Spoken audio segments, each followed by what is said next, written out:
Hey guys, anyway channel के tower God की explanation video में आपका स्वागत है। लास्ट वीडियो में काफी सारी क्रेजी चीजें हुई। हिडन फ्लोर पूरी तरह से खत्म हो गया कूलडाउन की वजह से। हमने देखा कि जो आइटम लेने के लिए बैम्स की टीम आई थी वो आइटम उस मॉन्स्टर ने चुरा लिया और रीचल के पास ले जा चुका है। वहीं दूसरी तरफ हमने देखा कि बैम काफी खराब हालत में है और कून भी शायद मर चुका है। वहीं आउटसाइड टावर में भी हड़कंप मचा हुआ है क्योंकि किंगजाद ने ऐसे 3 ऑर्डर निकाल दिए हैं जो कि सभी को हिला के रख दिया है और टावर के अंदर फैमिलीज के बीच में युद्ध को चालू कर सकता है। यानी कि या तो पाव विदाउट फैमिली को खत्म कर दो या फक को या फिर सभी लोगों को जो कि एंट्री इन पर इस समय प्रेजेंट है। वही हमने बैम के मास्टर जीसू हा को भी देखा कि आखिर वो कहाँ रहता है टावर में, और उसके सामने भी मैशिनी जहाद है जो कि उससे फाइट करने के लिए आई है। स्टोरी में आगे बढ़ने से पहले नीचे वाला लाल बटन दबा दे ताकि चैनल सब्सक्राइब हो जाए और वीडियो में आगे बने रहें।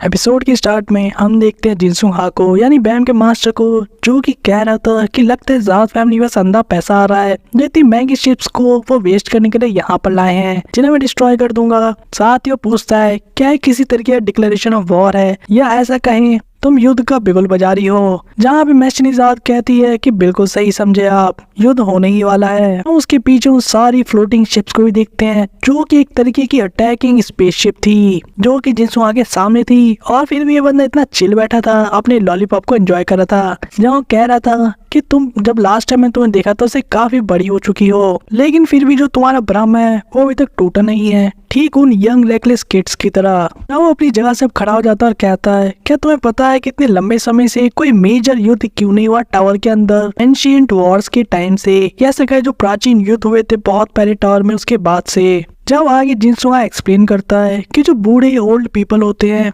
उन्हें बदलाव से काफी नफरत होती है। जो कुछ जनरेशन है उन्हें काफी अनस्टेबल लग सकता है, लेकिन हमारे जैसे लोग या हमारी जनरेशन जिन्हें इस तरह की सिचुएशन की आदत पड़ गई है उन्हें चीजों के बदलने से कभी डर नहीं लगता। और यही सेम चीज मेरे ऊपर भी एप्लीकेबल है।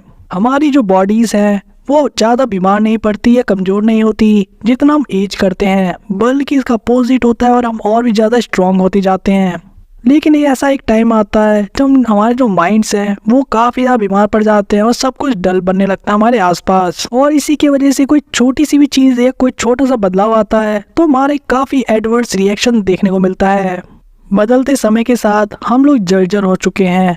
ये हमारे बस की नहीं है कि हम चीज़ों को बदल सके। हमारे जैसे ओल्डर जनरेशन काम नहीं कर सकते, लेकिन जो रियल बदलाव है वो चालू हो चुका है, काफी धीरे ही सही, लेकिन नीचे वहां पर यानी कि नीचे के टावर के फ्लोर्स में। इसीलिए जाओ और जाके अपना मुंह धो और थोड़ी सी नींद लो।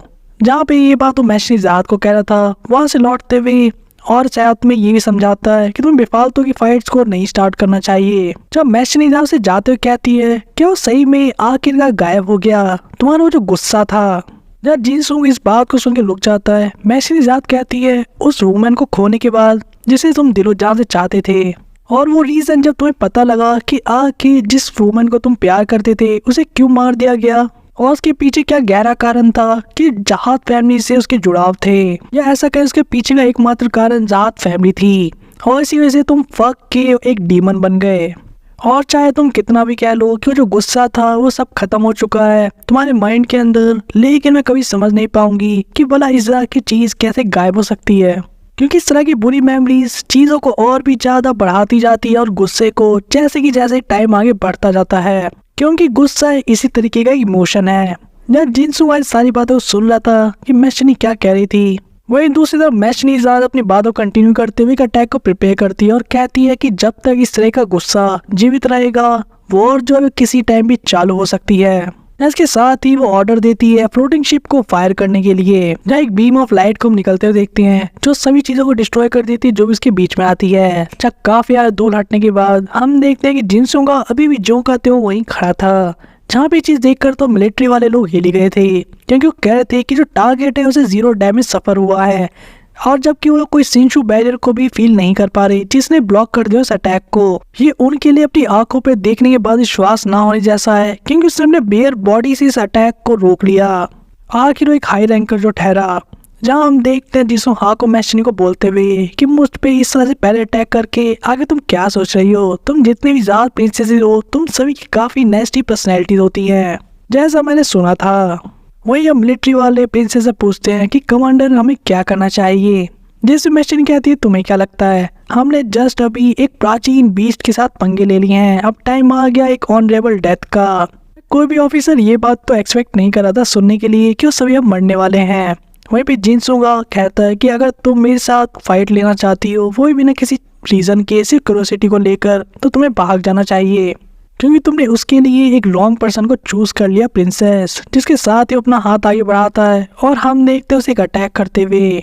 इस अटैक का नाम था रेड वर्ल्ड वाटर ड्रॉप, जिसका इम्पैक्ट इतना ज्यादा था कि थोड़ी देर बाद प्रिंसेस को इन्फॉर्मेशन मिलती है अपनी आर्मी से कि कैसे उसके लेफ्ट साइड में जितने शिप्स थे वो सभी डिस्ट्रॉय हो गए और उनके बैरियर तक काम नहीं किए। तब मैशन कहती मुझे पता था। वही जिसुआ कहता है कि लगता है तुम अभी भी गेम में बनी हुई हो, तुम्हारे में से आधे लोग अभी जिंदा हैं। वही मैश ने अब ऑर्डर देती है अपनी आर्मी को कि सभी लोग यहाँ से भाग जाओ और जितना दूर हो सके उतना दूर इस टारगेट से दूर चले जाओ। और इसका नेक्स्ट ऑर्डर था कि कैसे उनका जो वार्निंग लेवल है इस टारगेट लेके उसे 30 लेवल तक पहुंचा दिया जाए और प्रोसीड किया जाए कंप्लीट एनाइलेशन प्रोसेस के साथ। जहाँ पे अब जिनसुआ नोटिस करता है कि इसके ऊपर कोई अजीब सा डिवाइस है। मैश नहीं तो हमें पता लगता है कि वो फाइनली इसी का वेट करी थी, जो चीज आ चुकी है, और ये है कैनन सैल्यूट जो कि आर्मी ने भेजा है और इसी की हेल्प से वो युद्ध का शुरुआत करने वाले हैं या ऐसा कहीं ऑफिशियली अनाउंस करने वाले हैं। वही हमें इस वेपन के बारे में थोड़ा पता लगता है कि कैसे किंग साल का सबसे डेडली वेपन है और नंबर 9 है, जहाँ पे इसे एंटी हाई रैंकर्स कहा जाता है। उसका नाम है एल रोबिनो।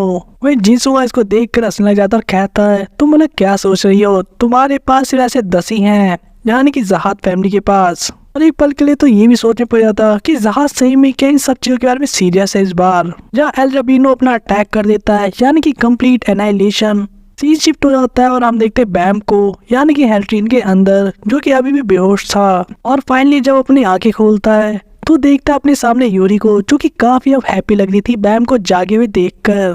जब उसे जागते देखकर अपने गले से लगा लेती है। जब बैम को तो कुछ समझ में नहीं आता, यूरी कहती तुम फाइनली जाग गए, तुमने इतना लंबे समय ले लिया जागने में, मुझे तो लग रहा था कहीं तुम मर तो नहीं गए। अब बैम की बॉडी दर्द करी थी क्योंकि यूरी ने काफी टाइटली हक कर लिया था। वो कह रही थी मुझे हर्ट हो रहा है, लग रहा मेरी गर्दन टूटने वाली है। जिसमें यूरी कहती सॉरी सॉरी। हम पीछे से एंटोर्सी को भी रूम में प्रेजेंट देखते हैं। वही ये चीज बाकी लोगों को पता लग गई थी। हम बोर और बाकी लोग को भागते हुए आते हैं, जो कि बैम को वापस से जाकर देखे हुए काफी खुश हो गए थे। और ये बैम इनसे पूछता है कि वो काफी सरप्राइज था कि लास्ट टाइम वो हिडन फ्लोर पे था, तो आखिर हुआ क्या। इससे पहले कि बोरो कुछ जवाब दे पाता, हम देखते हैं हॉकनी को जो करके सभी को चुप करा देता है और कहता है नो टॉक, यानी कोई बात नहीं होगी और कोई से कुछ नहीं बताएगा। बैम को भी याद आ जाता है कि कैसे अगर वो रूल हिडन फ्लोर में अगर वो बात करेंगे उसके बारे में बाहर, तो सभी लोग भूल जाएंगे उस सभी चीजों को। ये बैम पूछता है कि बाय द वे जो बाकी लोग है वो कहाँ है, क्या वो सभी लोग सेफ है या नहीं।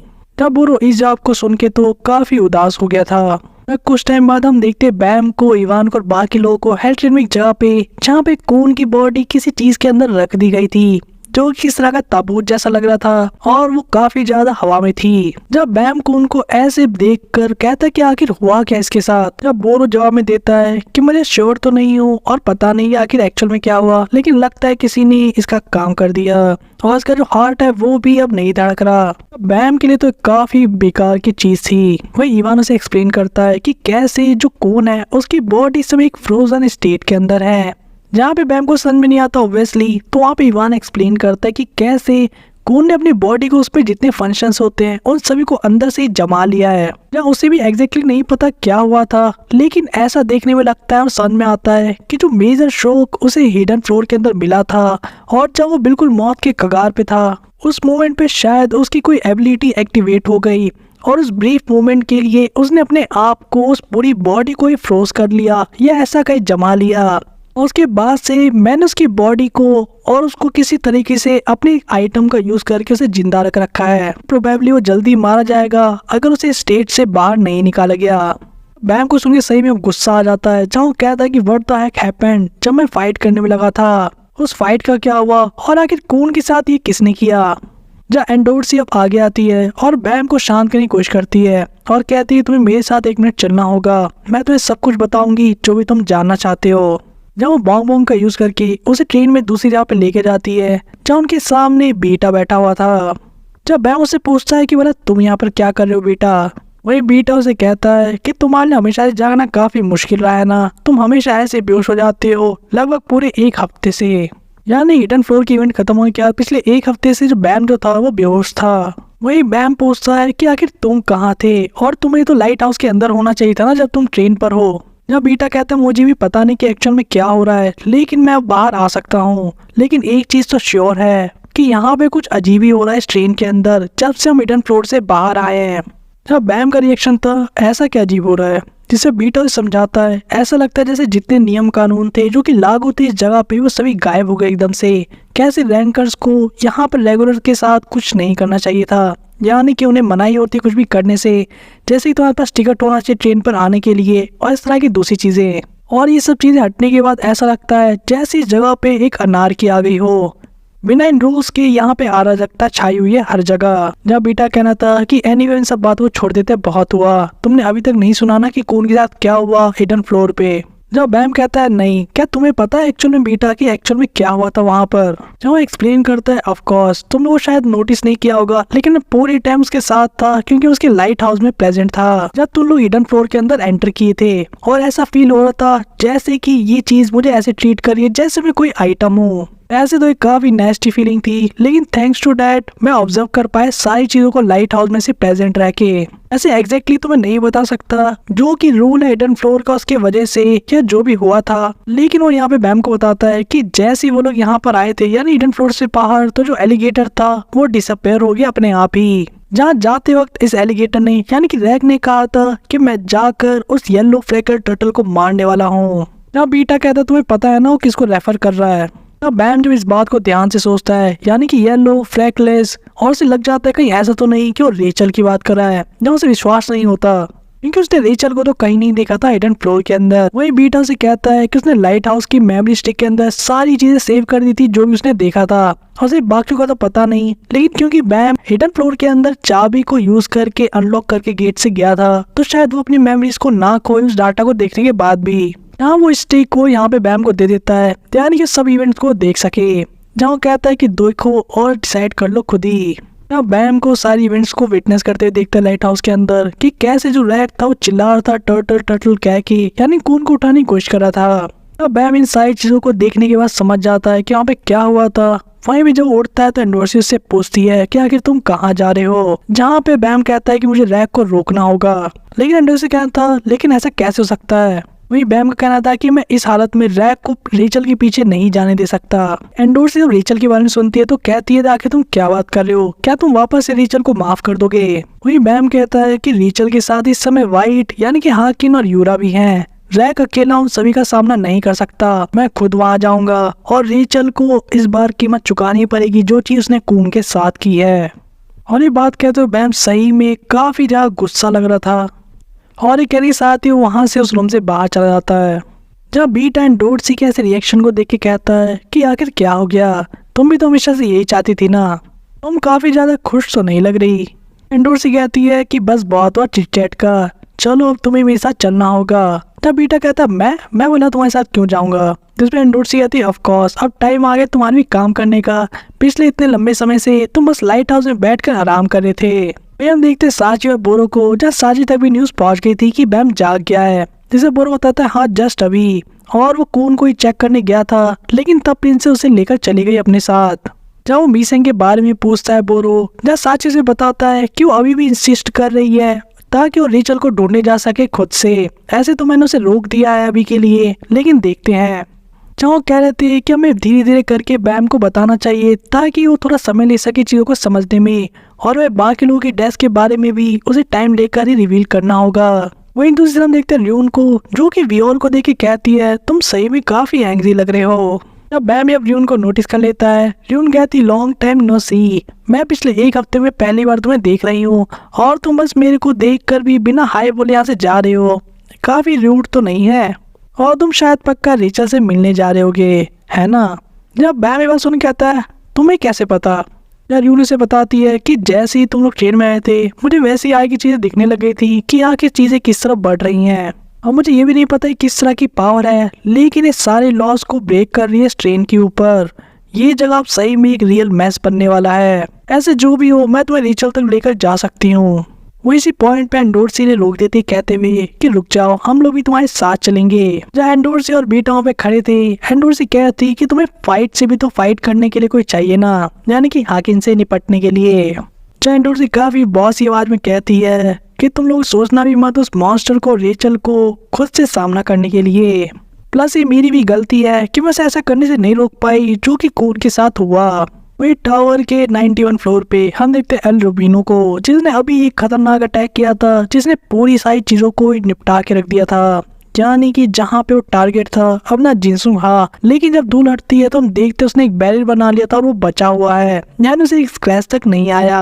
अब आर्मी के मिलिट्री वाले तो सही में पागल हो रहे थे, क्योंकि उनका देख के ही काफी ज्यादा शौक लग गया था कि उसने इस चीज को डॉज तक नहीं किया, इस अटैक को। जब मैशनी सोच रही है कि उसने दूसरा अटैक भी सीधे हेड ऑन फेस किया है। ये सही में काफी बेफिट करता है, यानी कि एक मेंबर के लिए काफी ठीक है जो कि हा फैमिली से बिलोंग करता है। जब हम जिनसुंग हा को देखते हैं जो कि अपनी कलाई को देख रहा था, क्योंकि उसमें शायद मोच आई थी, जब अपनी हड्डियां कड़काते कहता कि बहुत लंबा टाइम बीत गया ऐसा फील किए हुए। अगर मेरी जगह कोई और भी हाई रैंकर होता तो पक्का डस्ट बन चुका होता, यानी कि वो धूल बन चुका होता इस अटैक के बाद। वो अब मैस्टर से भी कहता है कि वेपन सही में काफी अमेजिंग है, लेकिन ऐसे डेडली वेपन को सिर्फ जैसे एक बूढ़े व्यक्ति को हराने के लिए यहाँ लेकर आना, मुझे समझ में नहीं आता कोई ऐसा पर्सन जो कि अपनी कलेक्शन को वैल्यूज को लेकर काफी डेस्परेट हो, वो सडनली ऐसा क्यों करेगा।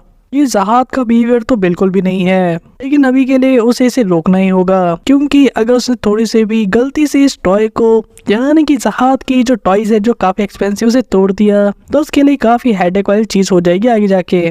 क्योंकि जहाद को अपने वेपन काफी पसंद है, जो कहने के साथ ही जिनसुंग हा एक फ्लाइंग किक करता है इस वेपन की तरफ, जहाँ हम देखते हैं अलग से एयर वेव्स की तरफ जा रहा था, जो कि इसकी डायरेक्शन को ही चेंज कर देता है पूरी तरीके से, और साथ ही में जितनी फ्लोटिंग शिप इसके आसपास से उसे भी खतरनाक तरीके से डिस्ट्रॉय कर देता है एक ही पल में। जब मैच नहीं रहा तो इस अटैक को डॉज कर लेती है। वहीं पे जिनसुंग हा कहना था, होप्स लगता है मेरा पैर स्लिप हो गया, सॉरी। जब सीधे मैच से बात कर रहा था, क्या तुम यहाँ पे अपने आदमियों को ऐसे मरवाने के लिए आई हो? तुम यहाँ से चले जाना चाहिए अगर तुम फाइट नहीं करना चाहती। जब मैच ने अपने अटैक को रेडी करती और कह रही थी कि तुम इतना ज्यादा इम्पेशेंट नहीं होना चाहिए, थोड़ा सब्र रखो, ये जो ब्लड की स्मेल है पूरे हवा में, यही तो मुझे मूड में लेकर आती है एक अच्छी फाइट के लिए। जब वो पॉइंट करती है इसकी तरफ, यानी जिनसुंग हा की तरफ, कहते हुए कि अब मेरी बारी है। जब हम देखते हैं उसके लाइटनिंग अटैक को, जिनसुंग हा भी इसको ब्लॉक करने के लिए रेडी था, कहते हुए कि आखिर जहाज प्रिंसेस जितने भी होती है वो नॉर्मल क्यों नहीं रह सकती भला। जहाँ एक तरफ दोनों मेजर पावर एक दूसरे आमने सामने थे, हम देखते हैं हेल्थ ट्रेन के अंदर मीसेंग को, जो कि अपने ऑब्जर्वर पे बहुत सारे लोगों को देख रही थी और सोच रही थी कि और कितने देर तक मुझे ऐसे ही छुपे रहना होगा। वही हम देखते हैं कि वो किसी और को नहीं बल्कि रेचल को और यूरा को ऑब्जर्व करी थी, जहाँ पे यूरा रेचल को कही थी कि तुम मतलब कब तक ऐसे ही बैठे रहोगी, तुम अपने रूम में चले जाना चाहिए, ऐसी खुली जगह में यहाँ पे काफी डेंजरस हो सकता है हमारे लिए। जब हम फाइनली देखते रेचल को जो काफी उदास थी और चिड़चिड़ी हो रही थी, और यूरा कहती कि मुझे अकेला छोड़ दो, वो रूम मुझे काफी भरा हुआ सा लगता है और मुझे वहाँ जाने का बिल्कुल मन नहीं है, और मुझे कोई फर्क नहीं पड़ता अगर ऐसी वाइट ओपन स्पेस में कोई मेरे ऊपर अटैक भी कर दे, क्योंकि ऐसा नहीं होने वाला, क्योंकि किसी को मेरी केयर ही नहीं है। वैसे भी हम रेचल को देखते हैं जो कि बिल्कुल भी अच्छे मूड में तो नहीं थी, तो उसे अपने आप पे काफी गुस्सा आ रहा था। जो कह रही थी जो शर्त उसने बैम के साथ लगाई थी वो भी उसने खराब कर दी, और यहाँ तक कि जो पावर उसे वहाँ मिली थी वो भी उसे लेकर नहीं आ पाई। उसके लिए सारी चीजें उसके ठीक सामने में थी, लेकिन फिर भी वो सब कुछ वो नहीं पा पाई, और एंड में वो क्या बन गई, वापस से वही अगली पैथेटिक लुक के साथ। रेचल के अंदर ये चिड़चिड़ापन इसलिए भरा होता क्योंकि इकारिस की उस ब्यूटीफुल फॉर्म को और बॉडी को बाहर लेकर नहीं आ पाई थी, और वापस से बदल गई थी उसी अगली और भद्दे वाले लुक के अंदर, जो काफी कमजोर भी है। वही यूरा को बात समझ में नहीं आ रही थी कि आखिर रेचल अपने आप को अगली क्यों कह रही है बार बार। रेचल फाइनली फ्रस्ट्रेट होकर उसे कहती है कि तुम अपनी पूरी जिंदगी काफी फेमस होकर और तुम्हारे आसपास काफी सारे लोगों से जो तुम्हारी तारीफ करते हैं उससे बिताई है, तुम्हारे पास काफी सुंदर चेहरा है, इसलिए तुम्हें ये बातें समझ में नहीं आएंगी। इस मेंटल ब्रेकडाउन के साथ रेचल चिल्ला रही थी बार बार कि मैं जाना चाहती हूँ, मैं इस जगह को छोड़ के दूर चला जाना चाहती हूँ आर्लेन, लेकिन मैं वहाँ कब जाऊंगी। और तभी हम एक आवाज सुनते हैं, तुम कहाँ जाने की बात कर रहे हो टर्टल। मीसेंग भी देख लेती है कि रैग भी यहाँ पर आ गया है। यूरा भी उसको नोटिस कर लेती है कि एलिगेटर तुम यहाँ क्या कर रहे हो। जो उससे सीधे पूछती है क्या तुम यहाँ पर अकेले आ गए हो, जिस पे रैग कहता है मैं सोच ही रहा था कि तुम कहाँ मुँह छुपा के बैठी हो, और मुझे विश्वास नहीं होता तुम ऐसे ओपन में मुझे मिल जाओगी। मेरे लिए तुमने काफी सारी परेशानी बचा ली तुम्हें ढूंढने से। मुझे ये तो नहीं पता तुम कहाँ जाना चाहती हो, लेकिन मैं तुम्हारी मदद करूंगा जाने में, यानी कि हेल्प मिल जाने के। तो कहने के साथ ही रैग अब काफी एग्रेसिव हो गया था और वो अपने फॉर्म को भी चेंज कर लेता है एकदम से, जहाँ वो अपने बड़े वाले बिगर फॉर्म को अचीव कर लेता है और रेचल के ऊपर अटैक करने वाला था। जब मीसे को समझ में नहीं आता कि एलिगेटर के साथ ये क्या हो गया, इतने गुस्से में क्यों है, ये कहीं कुछ हुआ तो नहीं रेचल के साथ। और मीसे का मानना था यही उसका भी चांस है। वो जस्ट जाने ही वाली थी ताकि वो बदला ले सके प्रिंस की और आर कैरेक्टर की मौत का। हम देखते हैं पीछे से किसी को आते हुए जो कह रहा था तुम यहाँ पे क्या कर रही हो किड, चूहे जितनी तुम छोटी सी हो और चूहे की तरह तुम सीलिंग में ऐसे छुप के सबकी बातें सुन रही हो। और हम देखते कोई और नहीं बल्कि ये वाइट था जो कि मीसे के ठीक पीछे खड़ा था। मीसे उसको हाकिन की प्रेजेंस का पता तक नहीं चला, जहाँ पे हाकिन अपनी शॉट को लगा देता है और धमका तो कहता मुझे विश्वास नहीं होता तुम इतनी पुलिस हो तो यहाँ पे खुद चली आए मरने के लिए। वाइट का कहना था उसने काफी लंबे टाइम से किसी सोल को नहीं खाया है तो सही में काफी हंगरी है और मीसे को सही में ग्रेटफुल होना चाहिए कि वो वाइट की एक पार्ट बनने वाली है। ऐसे तो इस एक सोल से उसकी भूख नहीं मिटने वाली, लेकिन फिर भी जो मीसे की सोल होगी काफी अनयूजुअल है और ऐसे लोग काफी इंजॉय करने वाले अपने इस मील को। लेकिन तभी उसके ऊपर कोई अटैक कर देता, हम देखते कोई और नहीं बल्कि पीछे से एंडोर्सी और रियून आ गए थे, जिनको देखकर तो वाइट कहता है कि लगता है एक डिनर की जगह आज यहाँ पे दावत होने वाली है। जहाँ एंडोर से कहता था यू डिस्गस्टिंग पिग, वही दूसरी तरफ रैक ने सीधे रेचल पे और यूरा पे अटैक कर दिया था। और ऐसा अटैक एकदम से होते हुए देखकर यूरा और रेचल भी अब डॉज करने के लिए रेडी हुए थे, जहाँ पे रेचल अपने लाइट हाउस को एक्टिवेट कर देती है। लेकिन इससे पहले वो कुछ समझ पाते और कर पाते, हम देखते हैं वहाँ पे एक मैसिव वेव शिनशु का अटैक और रैक नोटिस करते यहाँ पे आ गया अपना ब्लैक टर्टल यानी कि बैम। रैक भी इसको यहाँ पे आते देखकर समझ जाता है कि बैम जाग चुका है। वहीं पे रेचल भी काफी शॉक हो गई थी बैम को देखकर। दूसरी तरफ बैम भी काफी गुस्से में लग रहा था जो कि चिल्ला रहा था रेचल।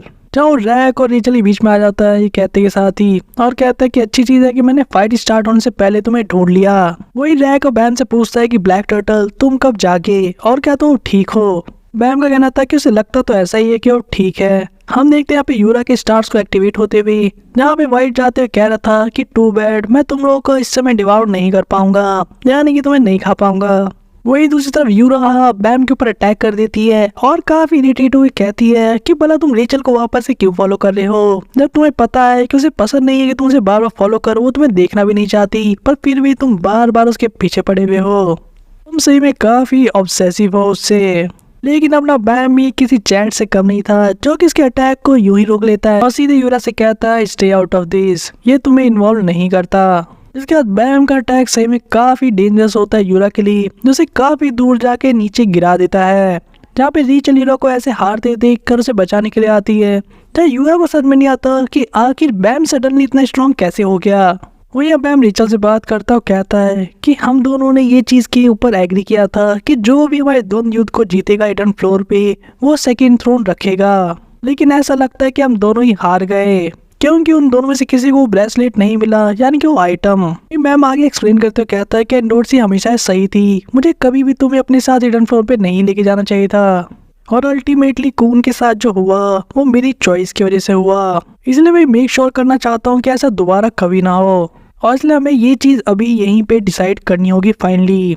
जहाँ रेचल कहती तुम क्या डिसाइड करने की बात कर रहे हो, जिसके बाद में बैम कहता है मैं तुमसे यहाँ पे फाइट करना चाहता हूँ और इसी के साथ ही हमारे बीच में जो भी कुछ है हम उसे यहीं पे खत्म कर देंगे सब कुछ।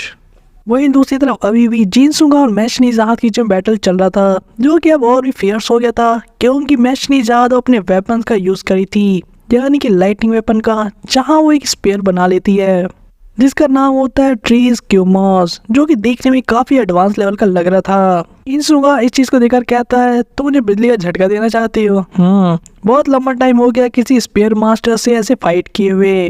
जब वो भी अपने मास्टर अटैक रेडी कर लेता है कहते हुए क्या अगर ऐसा है तो ठीक है आ जाओ।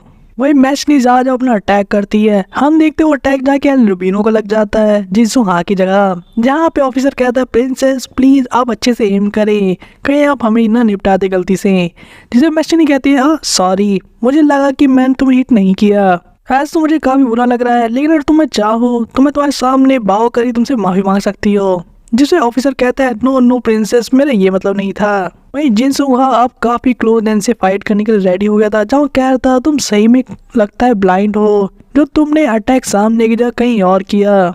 जहाँ वो अपने आप को फिजिकली बूस्ट करता है, यानी शिनशु का यूज करके अपनी पावर को स्पीड को बढ़ा लेता है और काफी स्पीड से सीधे मैशनी के क्लोज रेंज में आके उसे एक पंच देता है।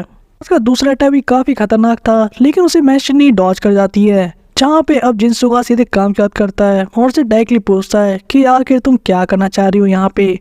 तुम ऐसे एक्टिंग कर रही हो जैसे तुम मुझ पर अटैक कर रही हो, लेकिन रियलिटी में तुम सिर्फ अपनी ट्रूप्स को सेक्रीफाइस की जा रही हो। इस पूरे टाइम तुमने एक बार भी रियल फाइट नहीं की। अगर कुछ ऐसा है जो तुम मुझे बताना चाहती हो इन सीक्रेट तो तुम बता सकती हो। जब सुनने के बाद मैशनी एक स्माइल करती है और कहती है तुमने फाइनली फिगर आउट कर लिया। तुम हाफ फैमिली के जो लोग हो वो सही में काफी स्लो हो। मैशनी एक और अटैक करती है जिसकी वजह से जिनसुहा तो कुछ नहीं होता, लेकिन बाकी के ट्रूप सही में खत्म हो जाते हैं और मैशनी और जिनसुहा के बीच में कितना बड़ा इलेक्ट्रिसिटी बैरियर बन जाता है ना किसी को कुछ पता ना लगे। जिनसुहा पूछता है कि आखिर तुम इतनी सारी परेशानियों को क्यों झेल रही हो, ऐसा भी क्या है जो तुम मुझे बताना चाहती हो। मैशनी एक स्माइल साथ कहती है कि जो लास्ट टाइम मैंने किया था उसे मैंने सही में ट्राई किया था अपना पूरा, लेकिन तुम सही में काफी डैम स्ट्रांग हो।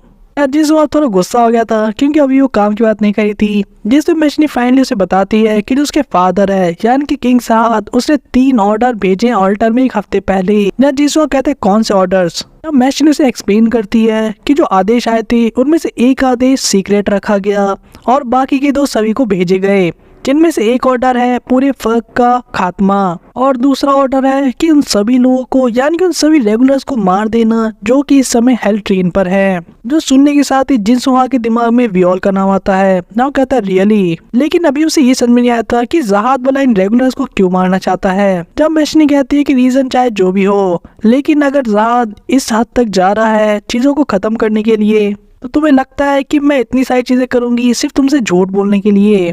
मैशनी अपने छोटे मोटे अटैक करते रहती है, लेकिन साथ में वो ये भी एक्सप्लेन करती है कि जो कैसे जो सेना की टुकड़ी है वो लास्ट स्टेशन नोक के ऊपर लगातार जमा होती जा रही है। ऑफ कोर्स जो रैंकर्स हैं वो रेगुलर के बिजनेस में इंटरफेयर नहीं कर सकते जैसा कि टावर का नियम है, लेकिन ऐसा लगता है जो मिलिट्री है उसने किसी तरीके का सॉल्यूशन ढूंढ लिया है, ये ऐसे कहे लूप होल। और जहाँ तक मुझे पता है फर्क किसी को बहुत ही ज्यादा हाईली वैल्यू करता है जो कि इस समय हेल ट्रेन पे सवार है, और चाहे जो भी सिचुएशन हो तुम उस बॉय को खतरे में तो नहीं डालना चाहोगे। जिनसुहा पहली बार सरप्राइज हो गया था कि आखिर मैशनी ज़हाद बैम के बारे में कैसे जानती है। वहीं पे सीन शिफ्ट हो जाता है, हम देखते हैं रेचल को और बैम को आमने सामने, जहाँ रेचल फाइनली अपने मेंटल ब्रेकडाउन के बाद अब थोड़ा अच्छा फील करती है और स्माइल करते हुए कहती कि बैम मैं सही सरप्राइज हूँ कि तुम मुझ पे गुस्सा हो। आज तक चाहे कुछ भी हो जाए तुम कभी मेरे ऊपर इतना एंग्री नहीं हुए या ऐसे कहीं कभी एंग्री हुए ही नहीं, और आज तुम पहली बार कून को लेकर मेरे ऊपर गुस्सा हो। जहाँ देखते यूरा को साइड में रैक नहीं रोक रखा है ताकि इंटरफेयर ना करे। वहीं पे रीचल कहती कि मैम तुम्हें कोई भी अंदाजा नहीं है, तुम्हारे पास कोई क्लू नहीं है कि उस कून ने मेरे को कितने लंबे समय तक तड़पाया है और टॉर्मेंट किया है।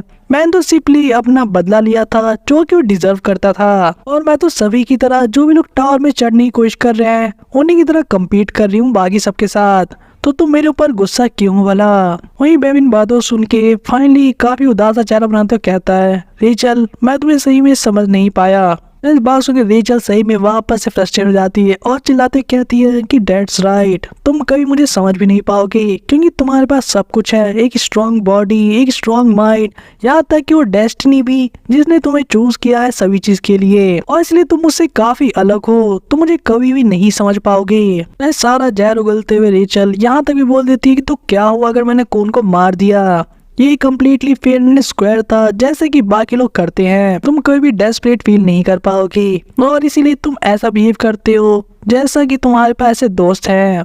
तुम्हें कोई अंदाजा भी नहीं है कि कितना डेस्परेट मैं फील करती हूँ अंदर से। जहाँ एक तरफ रेचल की फ्रस्ट्रेशन, उसका गुस्सा और मानसिक रूप से वो जितना चिढ़ चुकी थी वो सभी चीजें बाहर आ रही थी, दूसरी तरफ बैम कहता है रिस्पॉन्स को सुन के कि रेचल मैं तुम्हारे बहाने और एक्सक्यूजेस सुनने नहीं आया, मैं तुमसे रिवेंज लेने आया हूँ एज अ कून्स कंपेनियन या उसका दोस्त। इस बात को सुन के तो रेचल के बदन में जैसे आगे लग गई हो, जहाँ वो चिढ़ते हुए अपने दांत पीसते हुए कहती है तुम रिवेंज की बात करते हो, तुम भला ऐसा क्यों, मैंने कम्प्लीटली फेयरली तरीके से और काफी ढंग से उससे बदला लिया था, आखिर मैं हमेशा बुरी क्यों बन जाती हूँ, क्या मैं ही एक बैड वन हूँ यहाँ पे इस पूरे टावर में। तो मिलके मुझे ये वाला हमेशा बुरा क्यों बना देते हैं, वाई ओनली मी, सभी मुझसे नफरत करते हैं और मैं ही सभी के लिए एक बैड पर्सन हूँ। अरे चलो बैम कोई बुरा वाला कहना शुरू कर देती है और कहते हैं डोंट बी रिडिकुलस, आगे तुम्हारे में और तुम जैसे लोगों में और मेरे वाला क्या अंतर है, पर बस इतना है कि मैं अनलकी हूँ, आखिर भला मैंने ऐसा भी क्या गलत कर दिया। इन सारी बातों सुनने के बाद बैम कहता है अगर ऐसा है इसका मतलब आखिरी दम तक तुम्हें आज तक अपनी गलती नहीं दिखी और तुम्हें कोई आइडिया भी नहीं है कि आखिर तुमने क्या क्या गलत चीजें की हैं। नहीं कहने के साथ ही बैम अपना ट्रांसफॉर्मेशन कंप्लीट करता है और हम देखते वापस से वही पावरफुल थ्रोन्स उसके सर पे आ गए थे, जो ये काफी कूल तो लग रहे थे। जब बैम आगे कहता है कि अगर तुम किसी को हर्ट करोगी तो तुम्हें उसके लिए पनिशमेंट भी मिलेगी और यही वो निष्पक्ष नियम है, ये ऐसा कहीं वो फेयर रूल जिसके बारे में तुम तब से बार बार बड़बड़ा रही हो। और भला तुम वाला ऐसा क्यों सोचती हो कि तुम अकेली एक ऐसी पर्सन हो जिसके ऊपर ये रूल अप्लाई नहीं होता।